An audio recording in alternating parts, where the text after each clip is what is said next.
So, hi guys! For today's video ay mayroon akong Indian mango guys. So, meron din akong bagoong na yan. Siyempre, partner talaga yan siya ng mangga. Kapag kumain ka, hindi makumpleto yung mangga pag walang alamang or bagoong. No? Partner talaga yan sila, no? So, dito pala sa video na to, naiinis talaga ako eh. Kasi, nagre-record ako pero walang boses. Alam mo yun?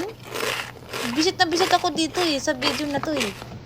Kasi meron kasi akong isang apps na dinownload. Yun pala, doon ako nag-try nag-record. Yun pala, walang pagkatapos. Sabi ko, bakit wala tong voice? Walang boses. Buisit. Ay, nainis talaga ako niyan. Kaya nag-voice over na lang ako. Ay, kakainis. Kapagod kaya mag-voice over, ano? So, ayan, kain na tayo. Yan, sobrang sarap yan ng ko. Kain ko na lang yan ng todo dito sa, sa alamang at Indian mango.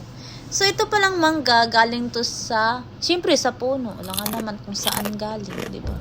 Sa bukid yan galing. Galing pa yan Mindanao, pinadala ko. Charot. Hindi dyan lang yan, sa tabi-tabi. Yan, fresh from the farm yan. Alam mo na kung saan galing yan.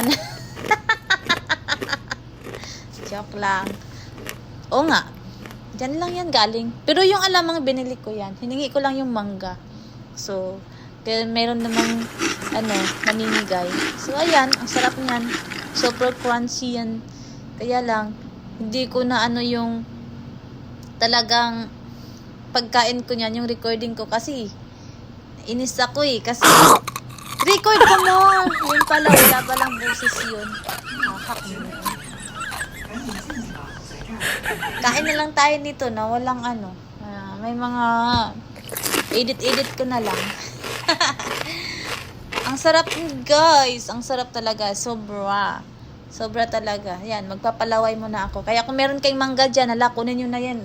Kunin nyo na rin, tsaka kainin nyo rin, sabayan nyo akong kumain ng mangga, Indian mango with alamang. So, ayan, wala pa akong suklay niyan. Kumain naman ako ng almusal niyan, pero natatakam talaga ako sa mangga na yan, kaya yan, nagbaon ako. Dalawang yan eh, dalawang tawag nito, yung pungpong, kung sa Bisaya pa. Dalawang pungpong yan, dalawang dami niyan. Sobrang, sa isang pungpong, parang mga sobra 5 yung bunga niya. Napaka-crunchy pa yan. So, bumili pala ako ng alamang kasi may nadaanan ako doon, kaya binili ko na rin. Bumili na rin ako. 130 yata yun. Sarap na siya kasi spicy na siya ng alamang. Spicy. So, bunga pala ng ngayon, no, ng mga mangga. Meron pa nga maraming mga bulaklak na nakikita ko, yung mga puno-puno ng mangga dito sa paligid. Ang dami niyan. Sobrang crunchy niyan. Sarap. Papalawayin ko muna kayo. So, ayan. Ito yung nabili ko, yan, ganyan. 130 lang yan, doon sa tabi-tabi. Yung malapit sa may tricycle nung pinadaanan ko lagi pag nagko-commute lang ako. Doon, meron kasing parkingan doon. Doon ko meron kasing mga nagtitinda-tinda doon. Mga nuts.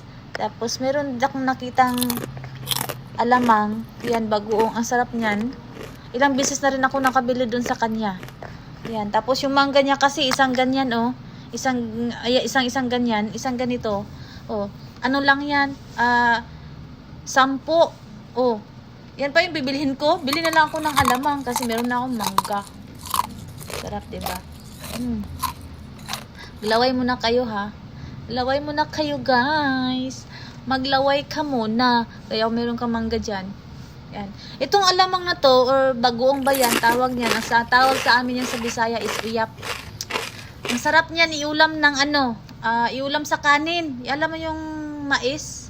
Yan, mais na kanin. Sarap niyan. Okay guys, ito na lang, dito na lang, hanggang dito na lang. Thank you guys. Bye-bye.